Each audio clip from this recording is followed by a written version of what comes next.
కర్నూలు జిల్లా ఎమ్మెగనూరు నియోజకవర్గం నందవరం మండలం ముగితి గ్రామంలో నిన్న రాత్రి జైహో బీసీ ప్రచార కార్యక్రమం నిర్వహించారు. ఈ ప్రచారంలో వైసీపీ మాజీ MP doctor Sanjeev Kumar, TDP MP అభ్యర్థి పంచలింగాల నాగరాజు, ఎమ్మెగనూరు నియోజకవర్గం ఎమ్మెల్యే అభ్యర్థి బీవీ జయనాథరెడ్డి ఈ ప్రచారంలో పాల్గొని ప్రసంగించారు.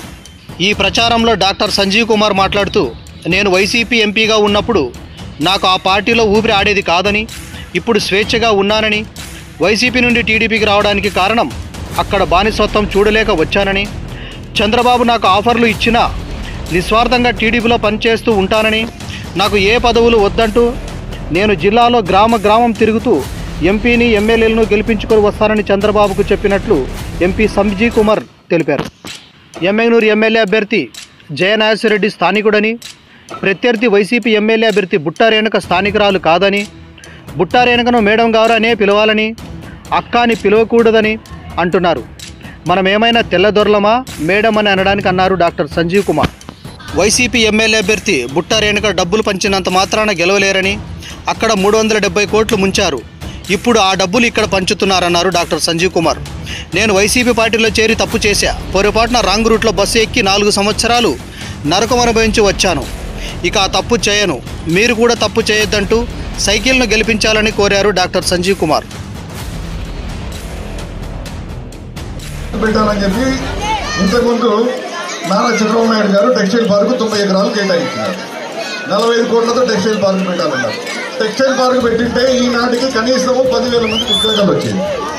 నేను పోయి అడిగిన, అన్నా మనం టెక్స్టైల్ పార్క్ పెడతామన్నా, చాలా మంది హామీలు ఇచ్చినారు కదా అంటే, ఊపిన టెక్స్టైల్ పార్క్ లేదు, ఏం లేదు. మనం వాళ్ళందరినీ కూడా ధనికులం చేస్తే మన ఓటు ఎట్లెత్తారు వాళ్ళు ఎప్పుడు పేదలైనా ఉండాలా, మనం ఎప్పుడు వాళ్ళకి బిచ్చ వేస్తుండాలా, వాళ్ళు ఎప్పుడు మనకు ఓట్లు వేస్తుండాలా. ఇది వైఎస్ఆర్సీపీలో ఉండే అభిప్రాయం. మనం బలపడితే మనం కూడా తెల్ల చొక్కా వేసుకొని తిరిగితే భరించలేరు వాళ్ళు. నేను పొరపాటున రాంగ్ రూట్లో పోయి బస్సు ఎక్కి అల్లాడిపోయి 4 సంవత్సరాలు నరకం భరించి ఇక్కడికి వచ్చిన.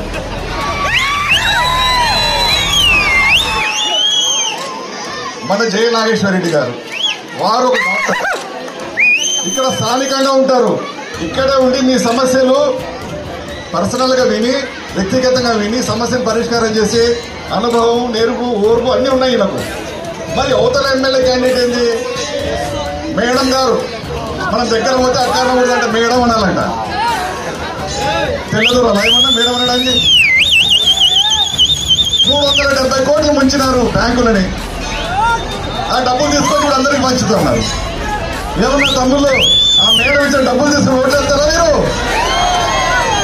డబ్బులు తీసుకోండి, సైకిల్ గుర్తు కూడా మాట్లాడాలంటే టీడీపీ రావాలని చెప్పి నేను గమనించి వైఎస్ఆర్సీపీకి రాజీనామా చేసి టీడీపీలో చేరాను.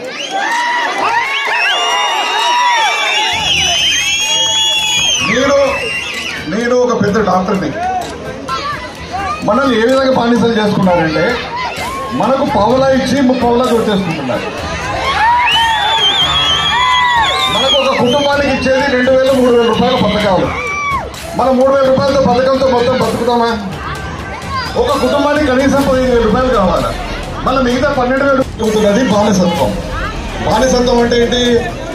మీ నాయన, మీ తాత, మా నాయన, మా తాత సంచులు సంఖ్యలో పెట్టుకొని, చెప్పులు చేతులు పట్టుకొని వంగి వంగి నడుచుకుంటూ భయపడుకుంటూ గ్రామాల్లో తిరిగినారు, బానిసత్వం చేసినారు. మళ్ళీ ఒకసారి ఈ వైఎస్ఆర్సీపీ ప్రభుత్వం వచ్చి మనందరినీ బానిసలుగా చేసుకుంటుందని మీరు గమనించాలి. ఇప్పుడు రాజులు పోయినారు కదా, మరి బానిసత్వం ఎందుకు? మీరు ఈ సమయం వచ్చింది, 5 సంవత్సరాలకు ఒకసారి సమయం వస్తుంది, ఆలోచన చేసి మీ ఆప్యాయత చూసి ఇదే నిజమైన పార్టీ, ఇదే నిజమైన ప్రేమ అని నాకు అర్థమవుతా ఉంది. నేను వైఎస్ఆర్సీపీలో ఉన్నప్పుడు నాకు ఊపిరి ఆడేది కాదు. ఇక్కడికి వస్తే హాయిగా గాలి తీసుకొని మీతో సంతోషంగా ఉన్నాను. మన కాబోయే నేను అన్యాయాన్ని ఎదిరించి చరిత్రలో మిగిలిపోయి ఒక మంచి మనిషి అనిపించుకోవాలని చెప్పి ఏ పదవులు ఆశించకుండా నిస్వార్థంగా టీడీపీలోకి వచ్చాను. నాకు నారా చంద్రబాబు నాయుడు దగ్గర కూర్చోబెట్టారు. అన్న, నువ్వు టీడీపీలోకి వస్తున్నావు, నీకేం కావాలన్నారు. అన్న, నాకు ఏమొద్దన్నా, నాకు పదవులే వద్దు, ఒకసారి చూసి వచ్చిన మంచి నాయకుడిని మీరు నిలబెట్టినారు. నాగరాజు నిలబెట్టినారు, జై నాగేశ్వరరెడ్డిని నిలబెట్టినారు. వీళ్ళని గెలిపించుకునే బాధ్యత నాకు ఇవ్వండి, నేను తిరుగుతా ఊరు తిరిగి నేను గెలిపించుకొని వస్తాను చెప్పి నాకు పదవులు అవసరం లేదని చెప్పి